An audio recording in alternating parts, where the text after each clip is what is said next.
palestra de hoje, Crises e Conflitos Contemporâneos, será proferida pelo capitão de mar e guerra Leonardo Matos, que possui o seguinte currículo resumido. Leonardo Matos é capitão de mar e guerra da Reserva da Marinha do Brasil, com mais de 40 anos de serviço. Formado em Ciências Navais pela Escola Naval em 1987, comandou 2 navios ao longo da carreira. É mestre em Estudos Estratégicos pela Universidade Federal Fluminense e mestre em Ciências Navais pela Escola de Guerra Naval. Possui MBA em Gestão Estratégica pelo Instituto COPEAD da Universidade Federal do Rio de Janeiro. Atualmente é professor de Geopolítica na Escola de Guerra Naval, onde também atua como coordenador do Núcleo de Avaliação da Conjuntura e editor-chefe do Boletim Geocorrente. É também coordenador acadêmico do curso de Estratégia Marítima da Fundação de Estudos do Mar e fundador do canal Conexão Geo, que inclui um podcast semanal com análise dos principais eventos geopolíticos do mundo. Atualmente, o canal possui mais de 10 mil inscritos no YouTube e mais de 5 mil seguidores no Instagram. Ao todo, já são mais de 300 podcasts realizados com 500 mil pessoas impactadas pelo canal. Desde 2018, o comandante Leonardo Matos é palestrante, com mais de 200 palestras realizadas no Brasil e no mundo, dentre as quais destacamos uma das mais recentes, com o tema Cone Sul, Atlântico Sul e Antártico em Perspectiva, neste ano, em Washington, para o curso de Altos Estudos do Colégio Interamericano de Defesa. Senhor palestrante, convido-o a ocupar seu lugar no tablado. A audiência é composta por cerca de 360 estagiários, que, em modo presencial e à distância, aguardam com expectativa suas palavras. A partir do presente momento, estão à sua disposição. Super obrigado, espero que... Obrigado. Uma satisfação muito grande voltar à Escola Superior de Guerra, né? Mais um PSESG. Agradeço demais a direção da escola, comandante Cardoso, comandante Lourenço, professora Margarida, comandante Esther, pelo convite para participar mais uma vez. Eu acho o PSESG super importante. Nós precisamos trazer a sociedade, o restante da sociedade para dentro das escolas de altos estudos. E eu acho que nada melhor do que ser na Escola Superior de Guerra, uma escola, o berço da geopolítica no Brasil, né? Então, obviamente, que eu agora, como professor de geopolítica, me sinto super honrado de poder estar aqui num tablado frequentado por Meira Matos, Terezinha de Castro, né, e outros grandes geopolíticos do Brasil.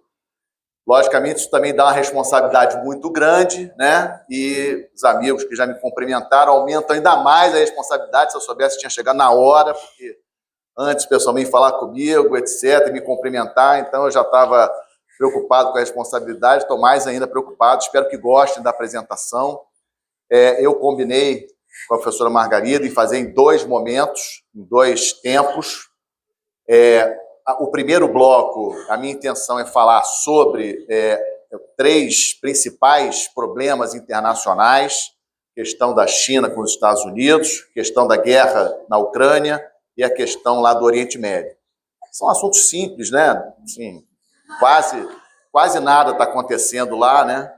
Espero conseguir falar isso aí em 40 minutos, esse é o grande desafio, para poder abrir para perguntas. Então, eu combinei com a professora Margarida a gente fazer dessa forma: 2 blocos, um bloco de conflitos, propriamente dito, com perguntas ao final. Então, assim, aí eu termino o bloco, abro para perguntas, e a gente faz perguntas desse bloco. Fazemos um intervalo, e aí no outro bloco eu vou falar, e o Brasil nessa história? Né? Seria o segundo bloco, e aí no final fazemos o bloco de perguntas em relação ao Brasil. Tá bem? Posso começar? Só fico olhando aí, eu fico meio nervoso. São todos seus, inclusive eu. Ah, bom.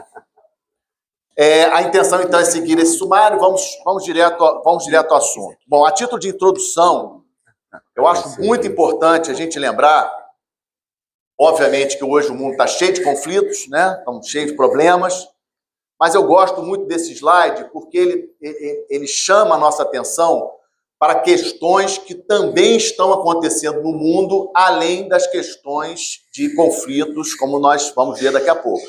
Então, no centro, você pode ver que é a competição entre as grandes potências, né? Isso aí é a questão central dessa tensão que a gente sente hoje no mundo.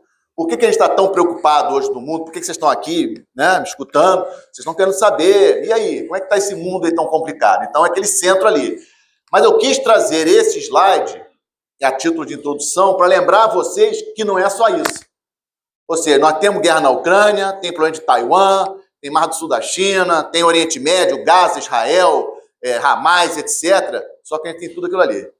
Por exemplo, desigualdade socioeconômica. Não é um problema? É um problemaço. E é uma realidade que, infelizmente, temos. Não é só no Brasil, é no mundo. E quando a gente fala de desigualdade socioeconômica, a gente tem que pensar que isso gera crises e tensões dentro dos países, mas também entre os países. O que afeta?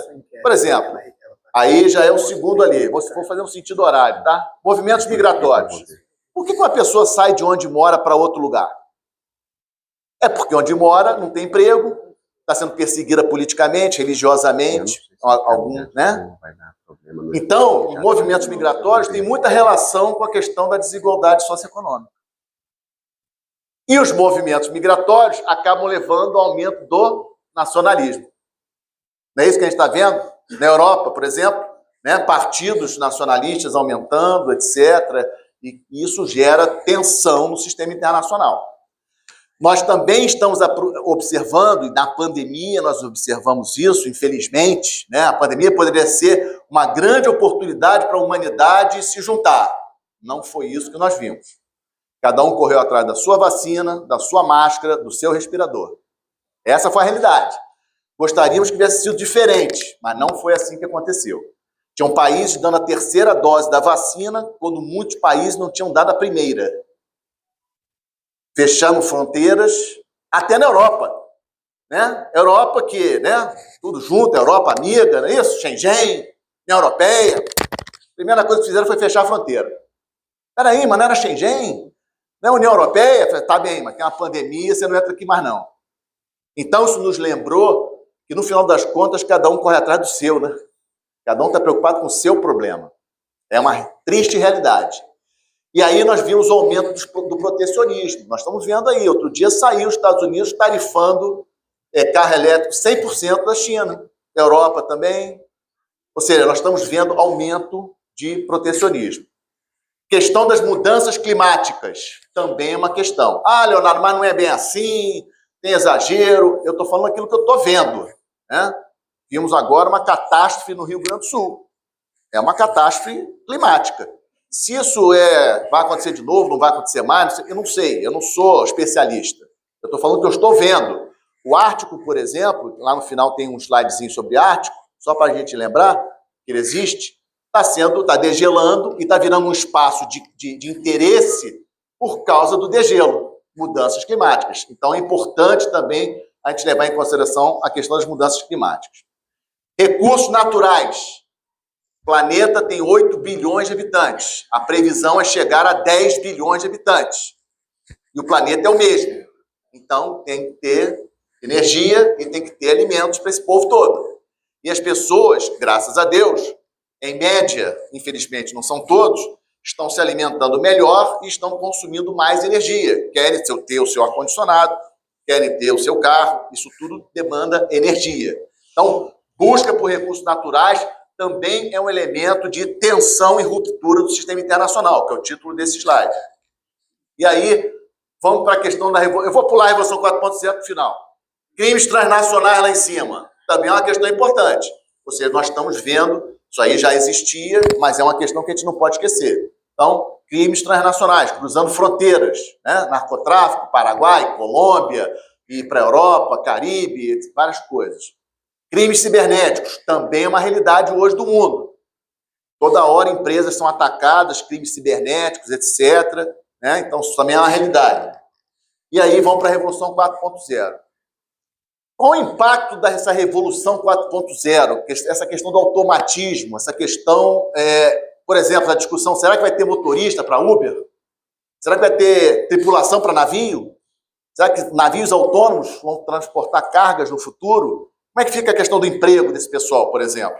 Né? Então, a questão da economia E Revolução 4.0 para a economia é uma questão que está em debate. E ali eu botei entre parênteses inteligência artificial, que também é um tema super moderno, super discutido e que a gente precisa refletir bastante. Mas eu vou ter outro slide logo depois desse sobre inteligência artificial. Rapidinho, mídias sociais é uma novidade.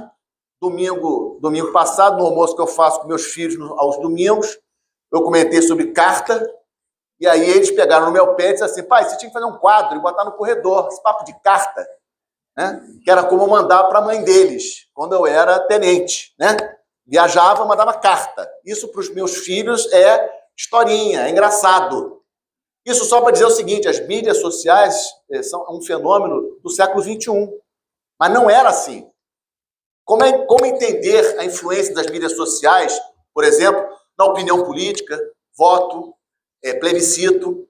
Temos dados bastante razoáveis provando que o Brexit, lá no Reino Unido em 2016, a Rússia interferiu, né, para incentivar que os ingleses votassem para sair da União Europeia. Uma decisão geopoliticamente falando terrível, na minha opinião, para a União Europeia e para o próprio Reino Unido. Na época eu falei isso, e teve amigo meu aqui que não, excelente, não tem nada de excelente o Reino Unido sair da União Europeia.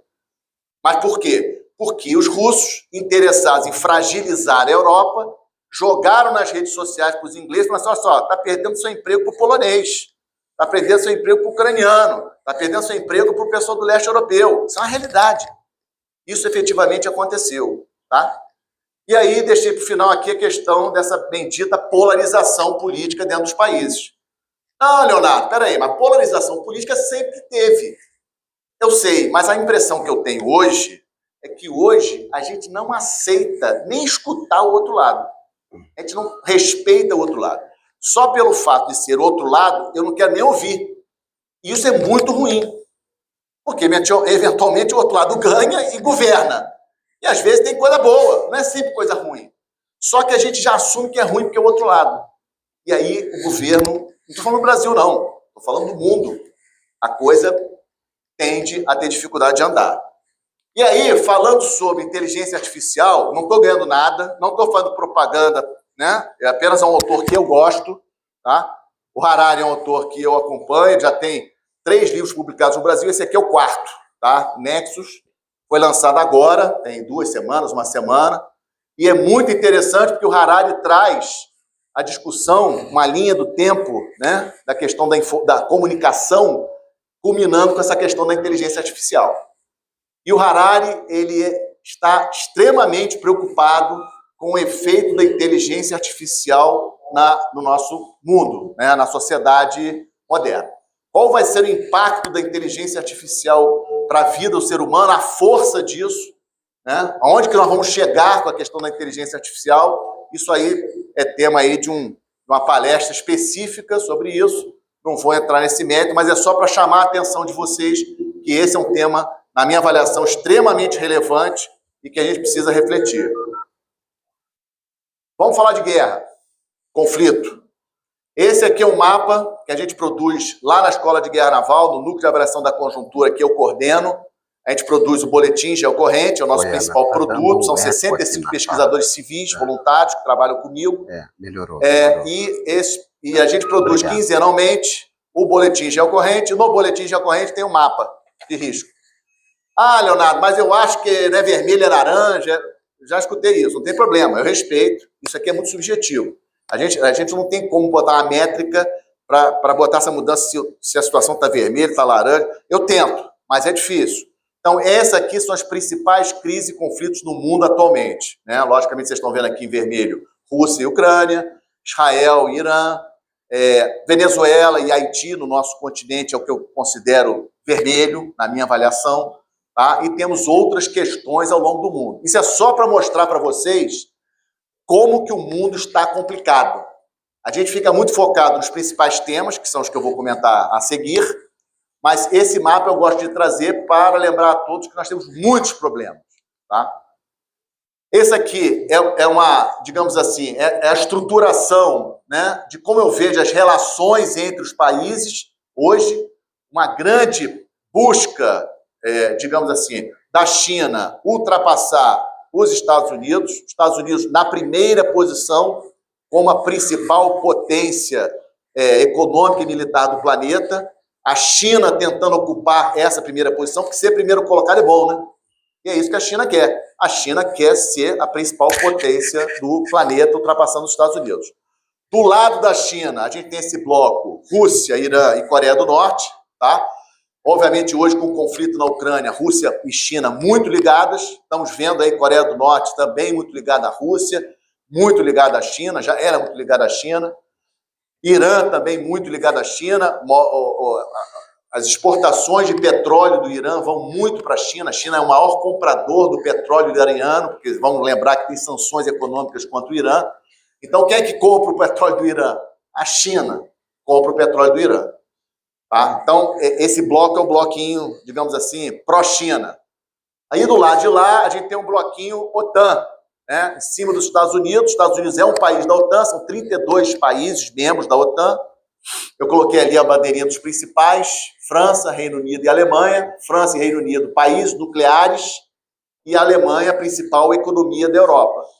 E coloquei outros 3 países importantes também em termos de aliança com os Estados Unidos: Coreia do Sul, Japão e Austrália. Tá? Esse é como eu vejo hoje os principais países. E tem 2 ali de amarelinho. Eles estão onde aí nesse jogo de China e Estados Unidos? Ah, Leonardo, peraí, mas a Índia não gosta da China. Verdade. Eu vou mostrar isso para vocês daqui a pouco. Realmente a Índia tem problemas sérios com a China. Mas não é aliada dos Estados Unidos. A Índia não é aliada dos Estados Unidos. Tem boas relações, mas não é aliada dos Estados Unidos. A Índia se posiciona, né, com uma neutralidade estratégica ali, indo para onde ela acha que deve ir. E o Brasil quer copiar. Temos condições de copiar? Temos condições de ir para um lado ou ir para o outro? Nós temos a China como nosso maior parceiro comercial. A China hoje corresponde 3 vezes a balança comercial do Brasil com os Estados Unidos. Essa é a realidade. A gente pode abrir mão da China? Ah, eu não gosto da China. Aí não faz comércio com a China. Pode fazer isso? Dá para fazer isso na prática? Em compensação, em termos estratégicos, a gente tem fortes relações com os Estados Unidos. A maior parte dos oficiais das Forças Armadas brasileiras que vão para o exterior fazer curso, etc., vão para os Estados Unidos, não vão para a China. Então, a gente tem essa situação.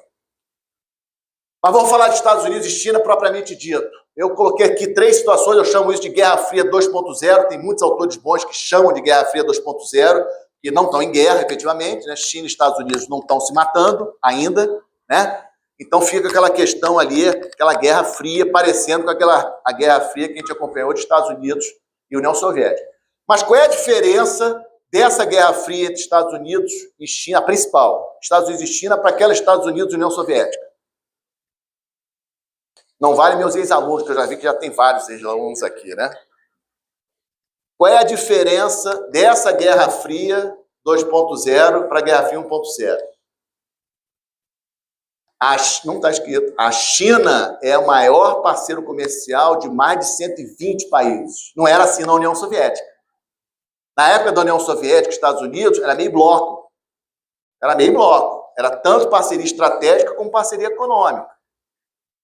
Tinha, logicamente, aqueles países ali mais neutros, etc., mas, em linhas gerais, era meio bloco. Agora a gente tem um problema. A China é o maior parceiro comercial de mais de 130 países.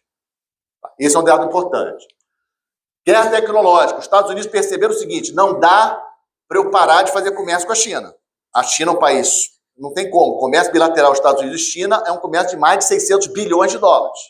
Entre os 2 países. 600 bilhões, só entre os dois. Só entre os 2. Não dá para eu parar. Mas eu posso começar a cercear determinadas tecnologias para a China. E é isso que os Estados Unidos estão fazendo.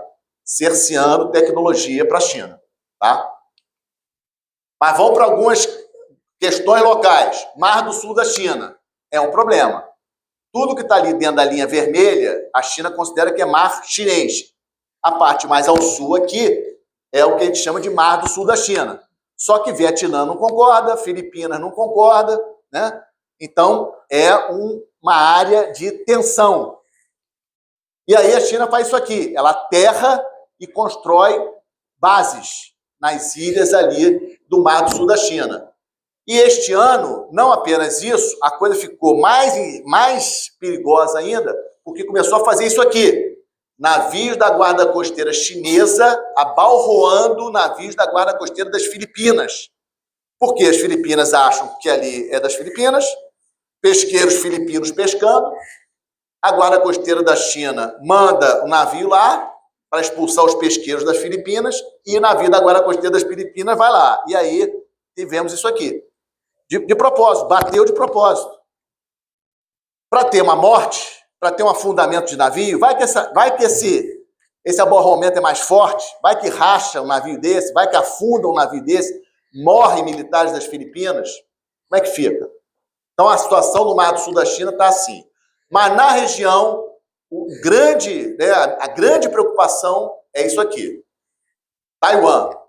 A China vai ocupar militarmente Taiwan. Pode me cobrar, a China, em algum momento, ela vai invadir. Por quê? Porque a China, todos os presidentes chineses afirmam, sempre afirmaram, de que Taiwan é uma província rebelde. Taiwan pertence à China. Vamos lembrar a posição geográfica de Taiwan, na frente da China, certo? Ou seja, 200 quilômetros, Taiwan para o litoral chinês são 200 quilômetros. Então é muito perto. Então, a China vai ocupar. Porque o taiwanês, tem gente que tentou já me convencer sobre isso, mas não consigo ver assim. Ah, não, a China vai tentar por soft power. Não vai conseguir. Porque o taiwanês é taiwanês desde 1949. Taiwanês há muito tempo. Tem seu sistema eleitoral, tem sua moeda própria, tem seu comércio, tem sua liberdade, né? Tem o seu modo de vida. Não quer ser incorporado ao modo de vida chinês. A China não vai conseguir mudar a cabeça dos taiwaneses. E o militar taiwanês, ele acorda pensando em como se defender de um ataque chinês. Então, quanto mais o tempo passa, mais difícil fica para a China invadir. Só que a China conta com o quê? Que ela está se armando. Então, é um jogo difícil. Então, às vezes, saem umas previsões, né? Outro dia um almirante americano falou, não, a China estará pronta para invadir Taiwan a partir de 2027. Botou essa data. E aí fica, por quê? Capacidade militar. Porque para a China invadir Taiwan, tem um tal de operações anfíbias, né? Ele tem que ter um corpo de fuzileiros preparado, ele tem que ter navios anfíbios para levar os fuzileiros lá, ele tem que ter uma capacidade para fazer um ataque contra Taiwan rápido, porque ele está acompanhando o que está acontecendo na Ucrânia, né? A China está olhando lá e falando, olha só, Putin, você falou que ia ser rapidinho. Eu falei, China, não deu. Eu achei que fosse 3 semanas, já são 2 anos e meio. E o Xi Jinping está olhando isso, porque o Putin foi lá, vocês lembram disso? O Putin foi lá na China, antes da guerra da Ucrânia, falar com o Xi Jinping. Na abertura dos Jogos Olímpicos de Inverno de 2022, 7 de fevereiro de 2022, o Putin foi visitar o Xi Jinping. E ele não foi por causa da abertura dos Jogos Olímpicos. Ele foi para avisar para o Xi Jinping que ele ia invadir a Ucrânia. Aí o Xi chegou para ele e falou assim, tá bem, mas espera o final das Olimpíadas. E foi o que ele fez. Ele só invadiu a Ucrânia no dia 24 de fevereiro. As Olimpíadas acabaram no dia 20. Isso não foi coincidência. Obviamente, ele foi falar com o Xi Jinping. O Xi Jinping não aguenta aí, que, tô na Olimpíada aqui, não atrapalha o meu holofote. Mas o mais importante não é essa questão de foi aqui, a data, não. O mais importante é que todo mundo, inclusive vocês, e eu também, a gente achava que a Rússia rapidamente ia resolver a questão. E não resolveu. E aí a gente vê o seguinte, o chinês está olhando isso para Taiwan. É uma questão assim pétrea para a China que Taiwan será reincorporada à China. Mas como fazer isso? Só invadindo. Por soft power, não vai conseguir, na minha opinião. Tá bom? Podemos, nos debates, posso responder alguma pergunta a respeito, tá, gente? Só lembrando a vocês, só por causa do tempo ali, senão daqui a pouco ele aperta, começa a flechar, né? Aí abre um troço aqui, eu caio. AUKUS. Os Estados Unidos tem um botão. A professora Margarida tem um botão, assim, ela abre, o cara mergulha. Aí os Estados Unidos olhou o seguinte, olha só, o meu parque industrial não está conseguindo produzir navios na velocidade que eu preciso. É a realidade, os Estados Unidos não estão conseguindo construir os navios de guerra submarino na velocidade que eles precisam. Ele fez as contas, ele olhou como é que a China está fazendo, ele falou assim, em algum momento isso aqui vai dar problema. Eu preciso de ajuda. Onde que eu vou buscar ajuda? Qual é o meu maior parceiro naquela região? Austrália. A Austrália foi à guerra com os Estados Unidos, todos os conflitos dos Estados Unidos do século XX. A Austrália mandou militares para a Primeira Guerra, Segunda Guerra, Guerra do Vietnã, Guerra da Coreia, Iraque I, Iraque II, Afeganistão tinha soldado australiano lutando ao lado de americano. Ou seja, então os Estados Unidos têm estreita ligação com a Austrália. E aí chegou para o australiano e falou assim, Austrália, eu estou precisando que você tenha um poder militar maior para a gente, né, se contrapor à China. Lógico, Estados Unidos, pô, estou contigo. Então fala o seguinte, aquele contrato que você tem com a França, de comprar submarinos convencionais, você esquece. E vamos fazer submarino de propulsão nuclear. Mas peraí, mas Macron vai ficar chateado comigo?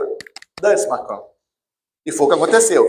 A Austrália deu um beiço, não descumpriu o acordo que tinha com a França de compra de submarinos convencionais, por isso daqui, Programa AUKUS.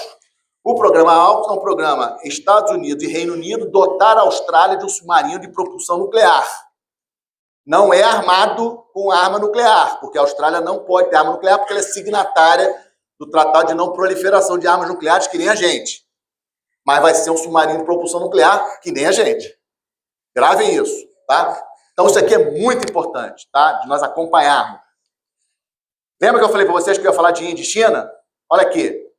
A China tem muito interesse no Oceano Índico, porque é pelo Oceano Índico que chega petróleo, chega alimentos. A China precisa importar petróleo, precisa importar alimentos. Só que o Oceano Índico é um oceano da Índia. A Índia olha o Oceano Índico e fala assim, peraí, isso aqui é minha área.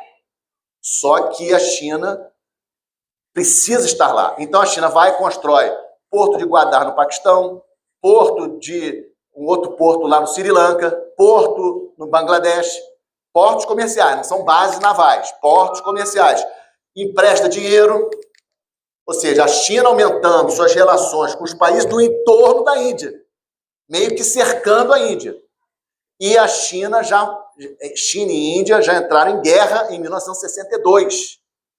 E em 2020, saíram no braço lá na fronteira com o Himalaia. Militares indianos e militares chineses morreram em choques na fronteira lá no Himalaia, entre os dois países. Então isso aqui é muito importante a gente entender, porque a Índia já ultrapassou a China, a maior população do planeta, a China é a segunda maior população do planeta, são dois países nucleares e tem problemas geopolíticos sérios. E a Índia não está parada. A Índia já tem 2 porta-aviões, sendo que um construído na Índia, e acabou de lançar o seu segundo submarino de propulsão nuclear. Agora, em setembro, a Índia lançou o seu segundo submarino. Mas a Índia não tem nenhum problema na infraestrutura, não tem pobreza na Índia, escola é suficiente, a população está vivendo muito bem, saúde pública é nota 1000 na Índia. Isso é um dado importante, gente. O que eu quero mostrar para vocês? A sociedade indiana abre mão de ter mais escolas, mais hospitais, mais saneamento público para ter segurança. Isso é muito importante, por isso que eu gosto sempre de citar o exemplo da Índia. Mas vamos falar, então falei de Estados Unidos e China, vamos falar de Ucrânia e Rússia. Historinha aqui, expansão da OTAN para o leste. A linha amarelinho, Ucrânia. Imaginem a Ucrânia parte da OTAN. Coloquem-se na posição de oficiais russos, vendo a OTAN indo para cima de você, né, e dizendo nos seus documentos que o maior inimigo da OTAN é a Rússia e os países do leste europeu entrando para a OTAN. Então, foi isso que o Putin viu. Ele e os seus generais. Falou assim, olha só, Ucrânia é linha vermelha. Ucrânia não pode entrar para a OTAN. Eu quero um documento de vocês me garantindo que a Ucrânia não vai entrar para... Não, mas isso aqui é um mundo livre, pô. Cada país escolhe o que quiser. E aí deu no que deu. Uma das consequências do conflito da Rússia e da Ucrânia já foi isso aqui, ó. Entrada da Finlândia e da Suécia para a OTAN. Esse é um dado muito importante. Podia até ser prova, professora. Podia cair na prova dele. Tem prova, não tem? Uma provinha. Podia ser essa pergunta. Ou seja, Finlândia e Suécia entraram para a OTAN por causa da guerra da Ucrânia. Se a Rússia não tivesse invadido a Ucrânia, Finlândia e Suécia permaneceriam neutros. Então, isso o Putin já perdeu. Mas como é que está hoje, professor? Olha só, isso aqui que está em vermelho era a Ucrânia. Lembra que em 2014 a Rússia incorporou a Crimeia. Lembram disso, né? 2014. Aí dá um salto, 2022 teve a invasão. Vocês viram que em 2021 teve aquela questão das tropas russas irem para a fronteira ali, teve aquela negociação toda, se vai invadir, não vai invadir, acabou invadindo, tá? E o que está em verde foi o que a Rússia chegou a invadir e a Ucrânia retomou. Hoje, a Rússia está bem aqui nessa região, no leste da Ucrânia, e nas outras áreas só está mantendo posição. Mas aqui estamos tendo combates mais sérios, e aqui em cima, na área de Kharkiv, Sumi, aqui dentro, tem esse slidezinho aqui, onde a Ucrânia invadiu. Vocês viram isso, né? Em agosto, a Ucrânia invadiu o território russo. Para quê? Para dar um susto na Rússia, né? Tipo assim, ó, eu consigo invadir você. E incomodou. Porque a sociedade russa, lá não é uma democracia. Ou seja, a imprensa lá não é totalmente livre. Então não chegam todas as informações para a sociedade. Uma das ideias da Ucrânia em fazer esse movimento, de invadir um pedaço da Rússia, foi para justamente tentar mostrar para a sociedade russa o que está acontecendo. Ou seja, levar a guerra para dentro do território russo. E ainda estão lá. As tropas ucranianas ainda estão, é pouco território, mas ainda estão dentro do território russo. Questões que eu acho importantes para chamar a atenção de vocês. Por exemplo, vocês já devem ter ouvido falar que a Starlink do Elon Musk é importantíssima para a Ucrânia. Já ouviram isso? Starlink é uma empresa civil, né? O Elon Musk acorda e fala assim, desliga os satélites. E aí? Mas não pode? Pode. Olha só, a interferência que um civil, uma empresa civil pode ter numa guerra. Então, o fenômeno da Starlink nesse conflito da Ucrânia é um fenômeno muito interessante para a gente refletir e debater. Temos a questão da comunicação estratégica, em termos, por exemplo, do Zelensky indo em todos os países, falando para os parlamentos, falando para os congressos, o Zelensky sempre com roupa militar, né? Vocês podem observar que ele está sempre com uniforme militar, mesmo quando ele está visitando outros países. Para quê? Para mostrar que ele está em guerra, né? Sanções econômicas. Deu certo as sanções econômicas com a Rússia? Não deu. Como a gente esperava, não deu. Pode ser que no médio e longo prazo dê certo? Pode, mas por enquanto ainda não deu. Então também é uma outra lição. Países grandes produtores de recursos importantes, como é o caso da Rússia, em termos de gás, petróleo, alimentos, não é fácil você fazer sanção econômica. Conflito clássico não morreu. Se vocês forem olhar nos detalhes da guerra, vocês vão ver trincheira, mina terrestre, coisas da Primeira Guerra Mundial, que ainda estão ocorrendo lá. Mas a guerra da Ucrânia também traz novidades. E a novidade maior é essa daqui, drones marítimos. Ou seja, essa imagem é a imagem de um drone, ou seja, de um veículo, né, não tripulado, se aproximando de um navio de guerra da Rússia e atingindo o navio de guerra da Rússia. Isso aqui é uma fotografia do drone, tirada do drone. Isso aqui é um navio da Rússia, que ficou desse jeito. Não afundou, mas quase afundou, por causa de um ataque de drone. Isso aconteceu em agosto do ano passado. Gente, isso aí é uma revolução na guerra moderna. Nunca tinha acontecido isso. Vocês têm escutado alguma coisa sobre Marinha da Rússia fazer qualquer coisa no Mar Negro? Parou, né? Parou. Por quê? Por causa dos drones. Ou seja, a Ucrânia aumentou tanto os ataques de drone contra os navios russos ali na região da Crimeia, Sebastopol, etc., que eles tiraram os navios russos de lá e levaram para outro porto mais distante. Então, drones marítimos, uma grande novidade desse conflito. Leonardo, e aí? O que pode acontecer nesse conflito? Na minha avaliação, o Zelensky não vai entregar o território. Não tem como, né? O cara chegar assim e falar, tá bom, eu aceito que aquele território todo em vermelho é russo. Vocês acham que ele vai fazer isso? Em contrapartida, vocês acham que o Putin vai aceitar qualquer acordo de paz que devolva os territórios que ele está ocupando? Como é que resolve, então, isso? Como é que vai ter paz? Porque o Trump falou que em 24 horas ele resolve. Como é que resolve? Né? Como é que resolve? Então, eu acho que o que deve acontecer é um cessar-fogo, como na Península Coreana, porque Coreia do Norte e Coreia do Sul não tem acordo de paz. Não existe reconhecimento mútuo entre Coreia do Norte e Coreia do Sul. Então tem uma linha ali tensa, né, entre os dois países, e eu acho que vai ficar assim. China e Índia, importantíssimo para os esforços de guerra da Rússia, Coreia do Norte e Irã também, como eu comentei. Do Ocidente, Europa ainda tentando apoiar a Ucrânia, mas tendo problemas internos. Alguns países europeus ali já mostram problemas internos, né? Protestos em relação a isso. A Alemanha já mostrou, Hungria tem problemas, porque o Viktor Orbán ele é pró-Rússia. Então temos alguns problemas também na Europa. Mas a data mais importante do ano, anotem nas agendas, se você não anotou aí, anota aí no seu celular, pode anotar. 5 de novembro. Geopolítica. Ai, pronto, não vai esquecer. Geopoliticamente é a data mais importante de 2024. Porque os Estados Unidos é a grande potência econômica e militar do planeta. E o que isso tem a ver com a guerra da Ucrânia? Porque os dois lados, cada um falou de um jeito, fala um jeito.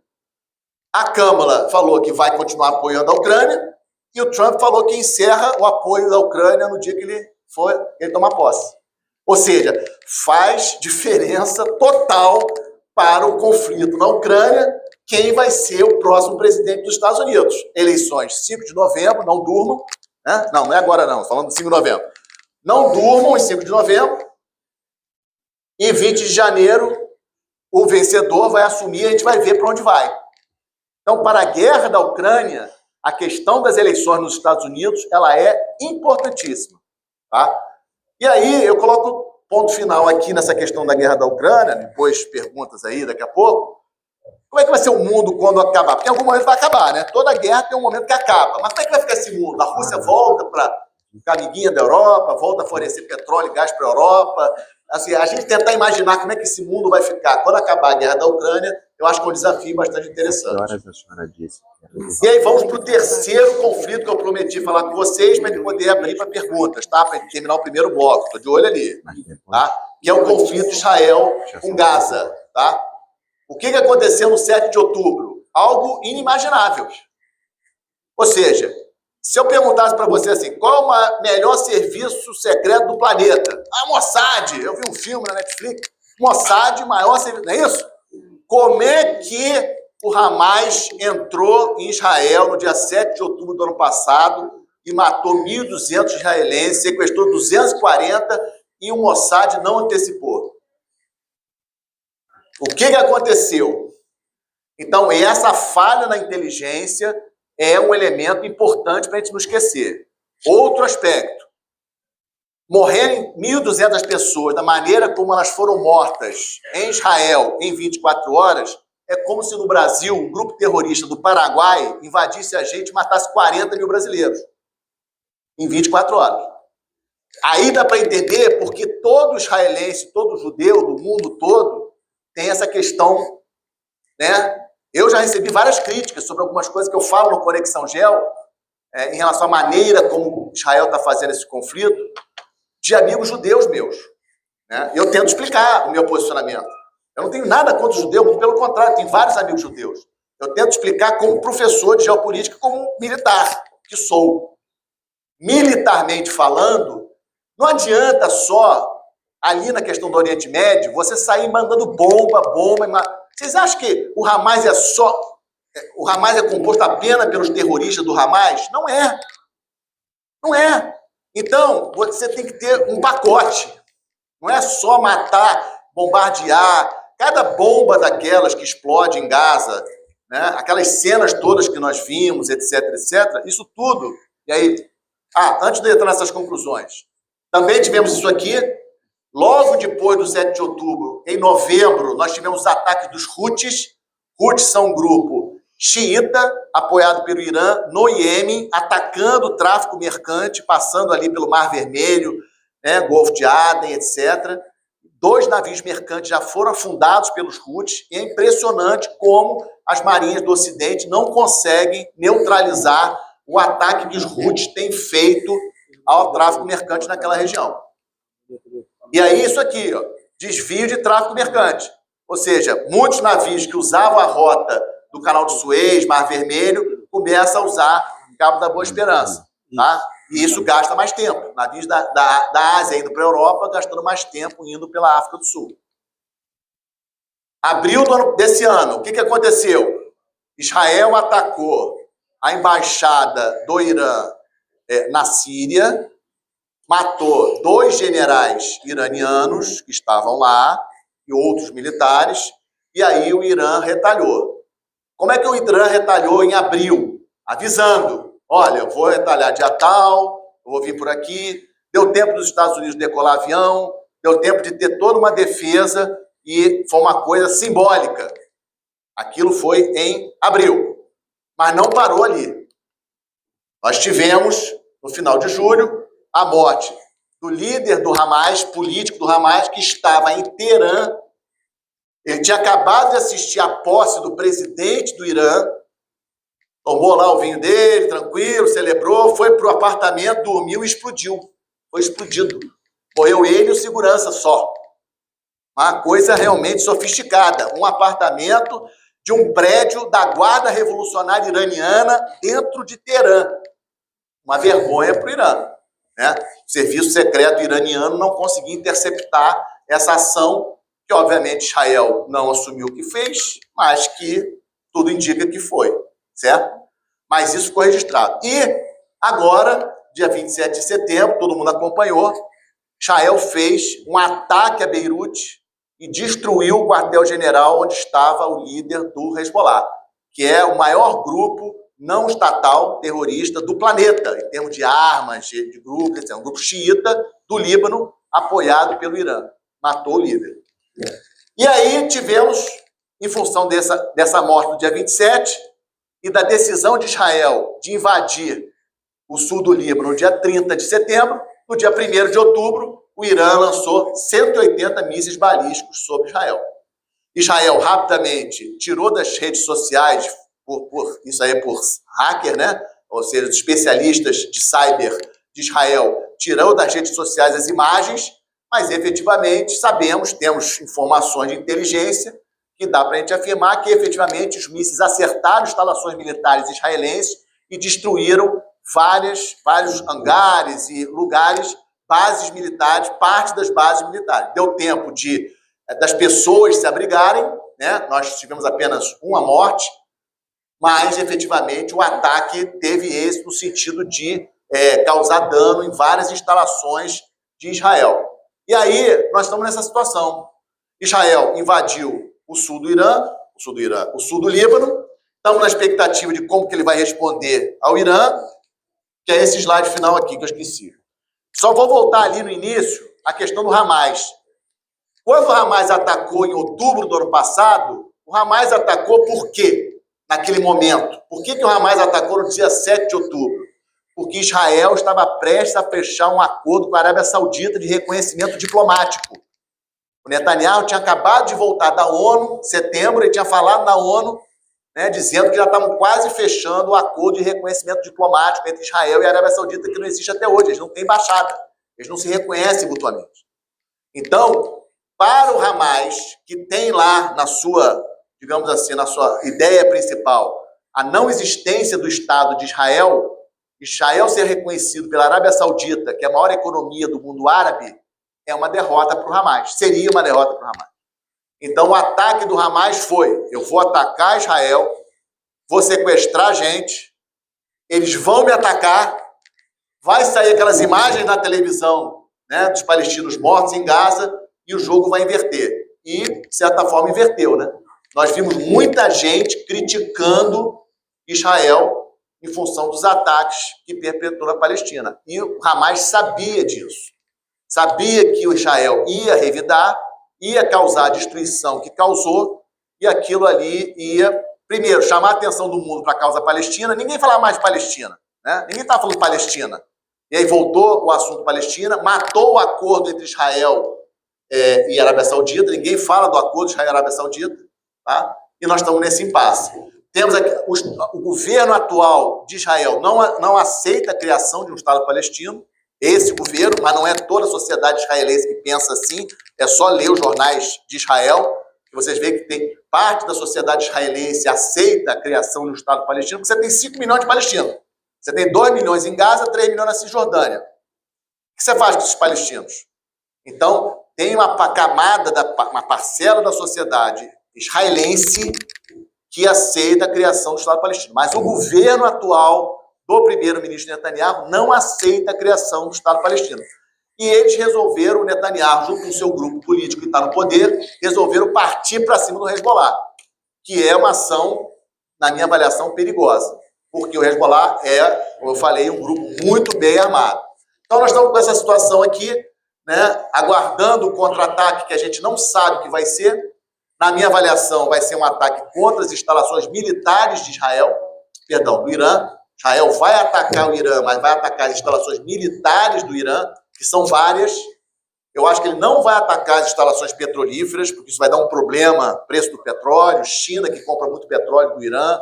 Eu acho que é perigoso atacar as estações petrolíferas. E as instalações do programa nuclear iraniano são várias também. O Irã espalhou propositalmente todos os sites, todos os prédios, os centros relacionados com o programa nuclear iraniano por várias cidades. Isso é um problema. Como que Israel vai atacar ao mesmo tempo todos esses sites nucleares, as bases militares do Irã? Irã não é um país qualquer. Irã tem um relevo complicado, montanhoso.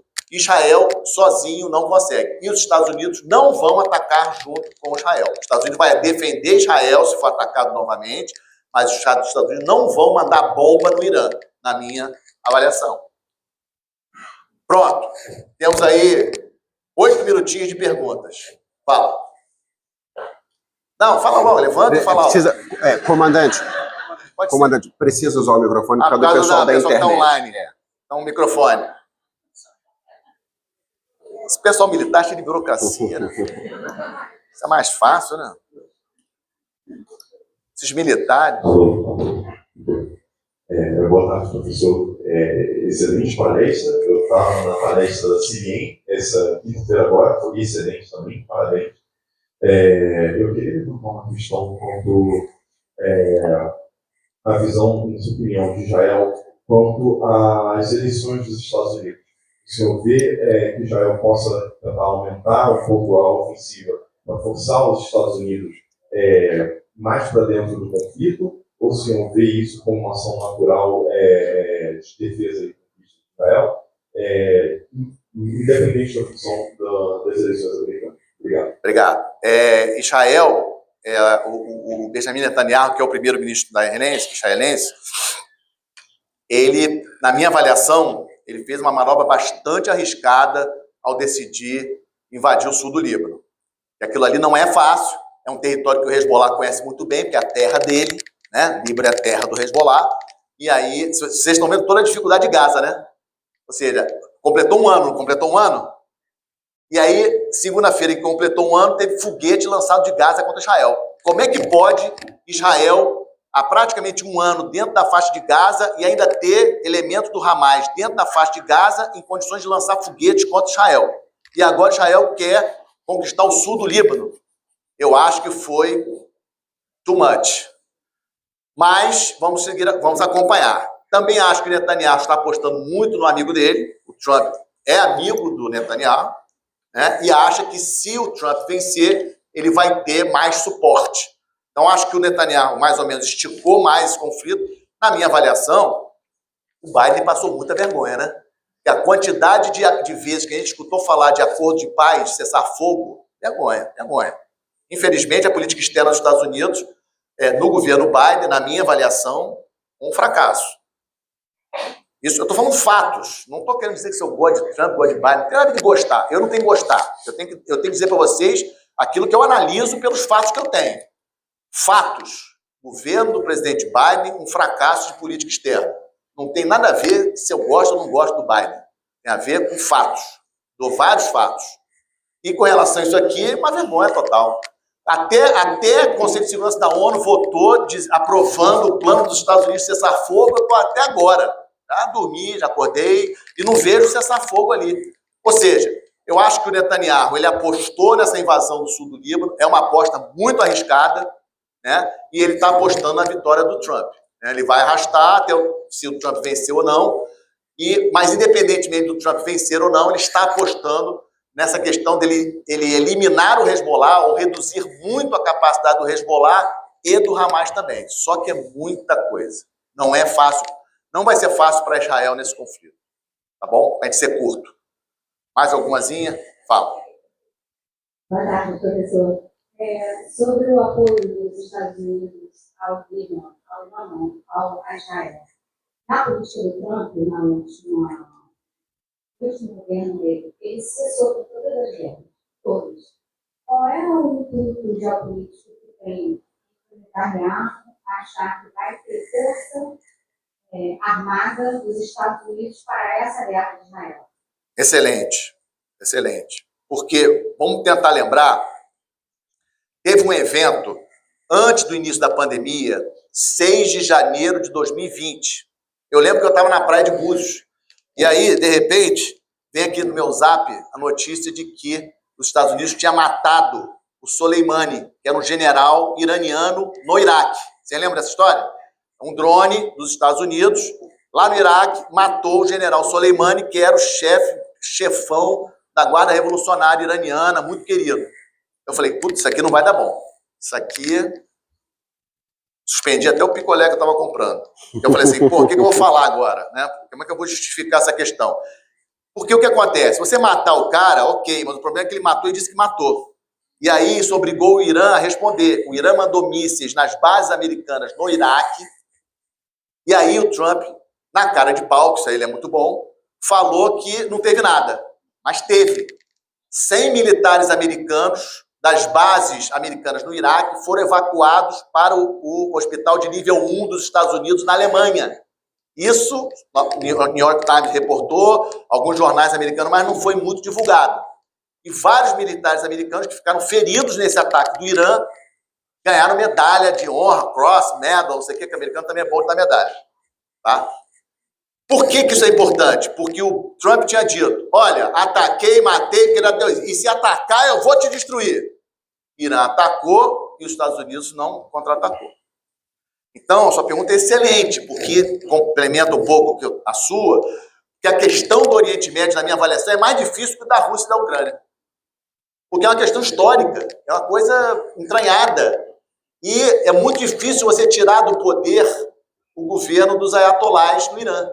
É um troço mais complexo. Né? O Irã não é um país qualquer. De novo, o Irã não é um país qualquer. O Irã foi Império Persa. Tem que ter história, né? Analisar geopolítica tem que ter história e tem que ter geografia. Boa tarde, professor.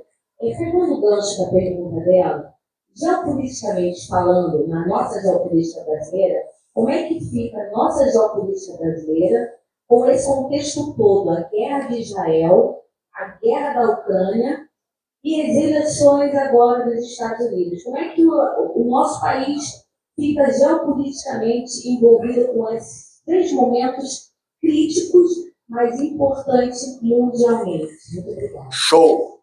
Próximo bloco.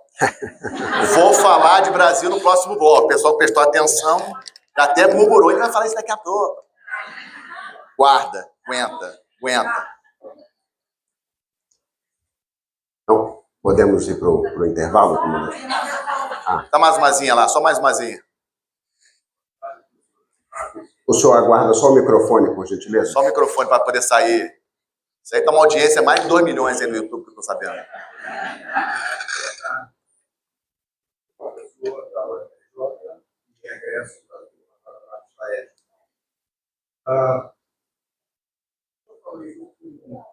Dois momentos sobre a questão dos Estados Unidos e da Rússia, Estados Unidos, China, mas o senhor não comentou sobre a questão que hoje está em voga relativamente à Turquia, que deixou a NATO. Essa seria uma questão que eu gostaria que o senhor falasse, tendo em vista que a NATO hoje está sofrendo, digamos assim, um desgaste, e a Turquia tem uma força militar comparável à Alemanha, por exemplo. Outra feita, eu perguntaria a questão relativa a... Como ficar nessa... Excelente pergunta, porque a Turquia... Vamos lembrar que Turquia foi Império Otomano. Ou seja, a Turquia também tem história. Isso é importante a gente não esquecer.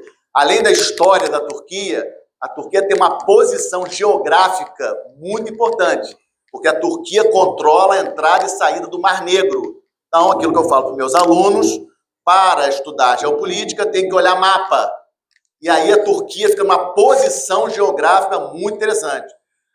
Professor, ainda não saiu da OTAN. Isso aí foi uma notícia que saiu essa semana, mas a Turquia não deixou a OTAN, a Turquia ainda faz parte da OTAN, que é a maior aliança militar do planeta. Existem, inclusive, bases da OTAN dentro da Turquia, a base de Incirlik, que é uma base que fica na Turquia, inclusive tem armas nucleares.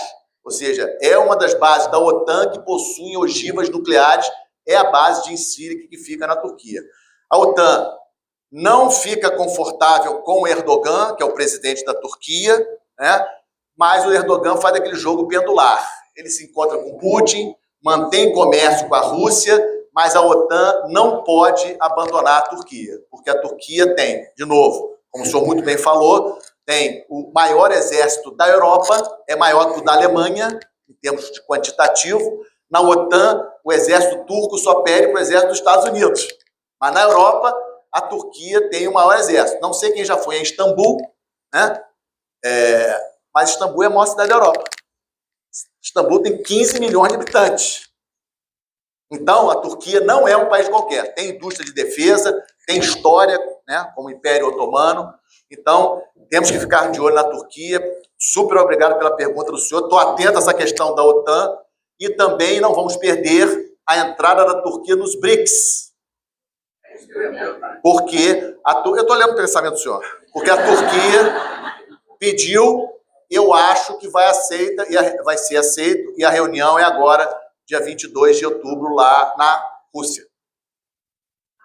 Comandante, tem uma pergunta do Éder. Gostaria de perguntar ao palestrante se foi uma falha de inteligência de Israel ou uma difícil decisão de sacrificar 1.200 pessoas para salvar 6 milhões, já que o mundo não aceitaria que Israel atacasse e dizimasse terroristas. Pergunta do estagiário Marcelo Lins. Muito obrigado. Pergunta excelente também. É muito difícil de responder, né? Eu acho, minha avaliação, minha análise, é que nenhum líder iria aceitar. Porque o que ele está querendo dizer com a pergunta dele é o seguinte: a inteligência de Israel avisou o Netanyahu. Chefe, os caras vão invadir. E aí o Netanyahu fala assim, deixa. Gente, não ia falar isso.